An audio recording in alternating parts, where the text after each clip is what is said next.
नमस्कार साथियों। इन दिनों यूपी के अंदर जो है 9 सीटों पर जो है विधानसभा का उपचुनाव होना है। ऐसे में राजनीतिक सरगर्मियां काफ़ी तेज़ी से उत्तर प्रदेश के अंदर बढ़ गई हैं। राजनीतिक बिसातें बैठनी शुरू हो गई है। वैसे में राजनीति का एक नया समीकरण इन दिनों इनकाउंटर को लेकर के पूरे प्रदेश में बिछाया जा रहा है। जिस तरह बहराइच के अंदर दुर्गा प्रतिमा विसर्जन को लेकर के हंगामा होता है, हिंसा होता है और दो गुटों में दंगा होता है, उसके बाद राम गोपाल मिश्रा की गोली मार करके जो है हत्या कर दी जाती है। और ऐसे में 36 घंटे तक बहराइच जो है पूरा हिंसा की चपेट में जलता रहता है। तमाम दुकानों को जलाया जाता है, शोरूम को जलाया जाता है, लोगों के घरों को जलाया जाता है, बाइकों को जलाया जाता है, गाड़ियों को जलाया जाता है। ऐसे में सवाल उत्तर प्रदेश सरकार के ऊपर उठने लगा था कि आखिर ये दंगाई कौन है। लेकिन जिस तरीके से उत्तर प्रदेश के अंदर सीएम योगी आदित्यनाथ का अपना शासन करने का एक तरीका रहा है, वो कभी भी इस तरीके के हिंसा में उपस्थित या आरोपियों को कभी बख्शते नहीं हैं। कुछ ऐसा ही खामियाजा जो है बहराइच हिंसा के मुख्य आरोपियों के साथ भी हुआ। इसमें से 2 आरोपियों को पुलिस के इनकाउंटर में गोली झेलनी पड़ी। इसको लेकर के उत्तर प्रदेश में तमाम सियासी घमासान मचा हुआ है। अखिलेश यादव का ये कहना है कि जिस तरीके से योगी सरकार उत्तर प्रदेश के अंदर काम कर रही है वो कहीं से भी ठीक नहीं है। एक जाति विशेष को जो है योगी सरकार के द्वारा हमेशा निशाना बनाया जा रहा है। वहीं कुछ जो ट्रैक रिकॉर्ड है पूरा, इसके बारे में बात करेंगे। 2003 से लेकर के जो है 2007 तक का जो मुलायम सिंह का शासनकाल रहा है, उसमें भी हुए इनकाउंटर के बारे में बात करेंगे और विस्तार से आपको बताएंगे किसके किसके शासनकाल में कितना इनकाउंटर हुआ। इससे आप डिफाइन कर पाएंगे कि क्या आपको लगता है कि जो उत्तर प्रदेश के अंदर जो सरकारें बनी हैं उसमें जो इनकाउंटर हुए और उस पर जो सवाल जो उठे हैं वो कहीं से भी ठीक हैं।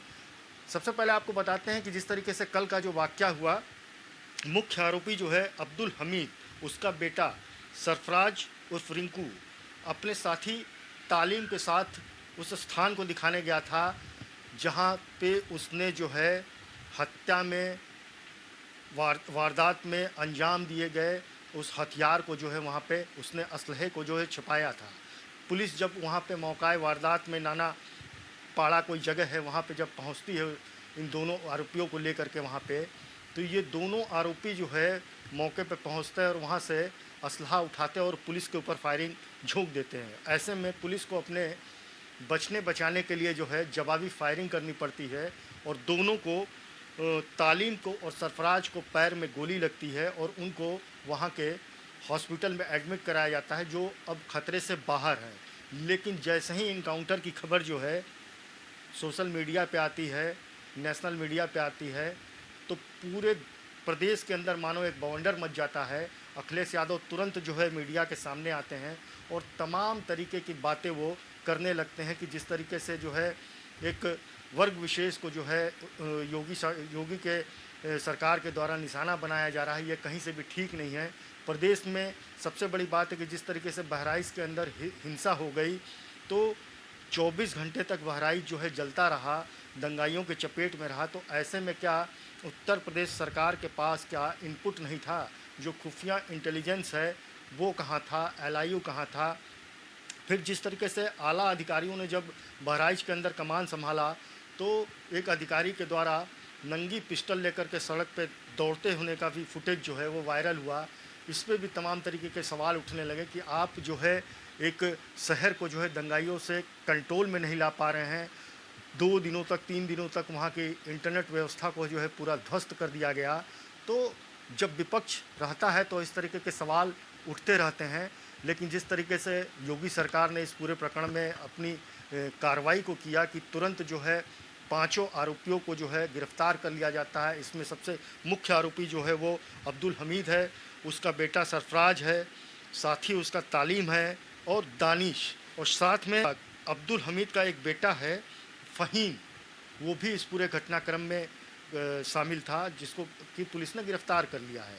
अब सवाल ये उठता है कि जिस तरीके से रामगोपाल मिश्रा को गोली मारी गई, 29 छर्रे उसके बॉडी से मिले हैं, तलवार के निशान मिले हैं, चाकुओं के निशान मिले हैं, पैर में कुछ बर्न इंजरी की बात हो रही थी, तो शुरुआत में ये बातें आई कि हो सकता है कि रामगोपाल मिश्रा के जो है नाखून उखाड़ लिए गए, लेकिन पोस्टमार्टम रिपोर्ट जो आया है उसमें कोई इस तरीके की पुष्टि नहीं हुई। हाँ, तो सिलसिलेवार क्रम से बताते हैं कि 2003 से लेकर जो है सात सात तक जो है मुलायम सिंह का शासनकाल था, और उस समय कुल 499 इनकाउंटर इन 5 सालों के दरमियान में होता है।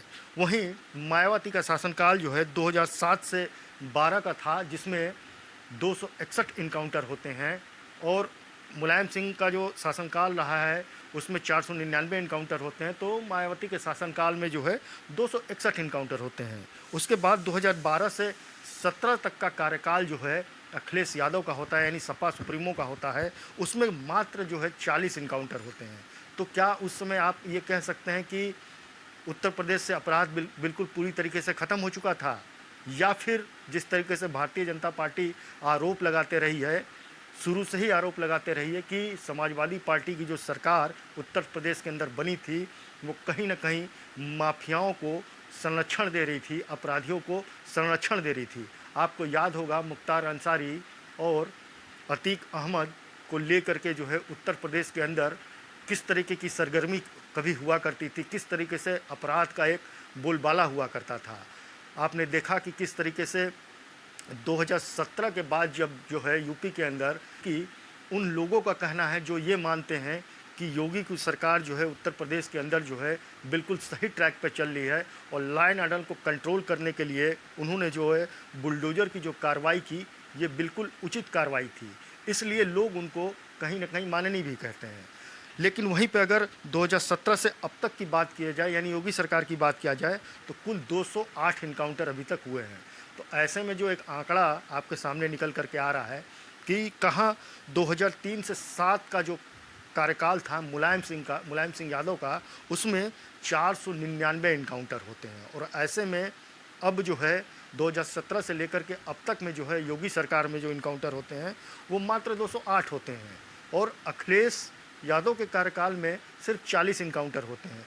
तो सवाल उठना लाजमी है कि क्या 2012 से जो 17 का कार्यकाल रहा है अखिलेश यादव का, क्या उस समय अपराध मुक्त हो गया था क्या उत्तर प्रदेश? उस समय अपराध यूपी के अंदर नहीं होता था, लेकिन फिर भी जो है अखिलेश यादव ने योगी सरकार के में किए गए इनकाउंटर को लेकर के तमाम तरीके के सवालात वो उठाते रहे हैं। लेकिन जिस तरीके से उत्तर प्रदेश के अंदर से माफियाओं का खात्मा योगी सरकार ने किया है, लॉ एंड ऑर्डर को मेंटेन किया है, तो ये कह सकते हैं कि उत्तर प्रदेश की जनता जो है कहीं ना कहीं इस बात को लेकर के योगी सरकार के फेवर में है, और जो 9 विधानसभा सीटों पर उपचुनाव होना है, कहीं ना कहीं ये इनकाउंटर का फैक्टर धीरे धीरे इस पूरे मुद्दे पे हावी होता चला जा रहा है। खैर, ये तो आने वाला समय बताएगा कि आगे कौन से और मुद्दे सामने आएंगे, लेकिन वर्तमान की राजनीति में उत्तर प्रदेश के अंदर इनकाउंटर का मुद्दा सबसे ज़्यादा हावी है।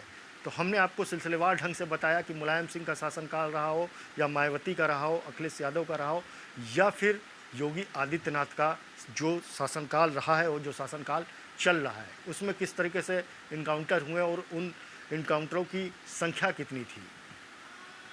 तो साथियों, अगर मेरा वीडियो आपको पसंद आया हो तो इसको लाइक करिएगा, शेयर करिएगा और चैनल को सब्सक्राइब भी करिएगा। नमस्कार।